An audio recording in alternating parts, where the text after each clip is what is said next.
আমি জীবিত থাকতে যদি আমার পরিবারে আমার ছেলে বহে আমার সামনে, আমি কোনো কথা কইতারি না, কিচ্ছু না, আমি কোনো কথা কইতারি না, আমি কোনো কথা কইতারি না, আমার ফাঁসি হইব, আর তো কিছু না।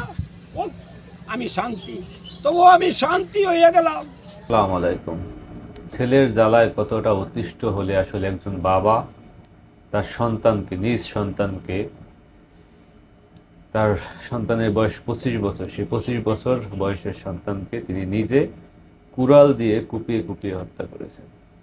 25 বছর বয়সের বুকের ধন ছেলে কাউসারকে মাদকের জন্য অতিষ্ঠ হয়ে কুড়াল দিয়ে কুপিয়ে হত্যা করার পর বাবা নামের ওই মানুষটির কতই না গতি।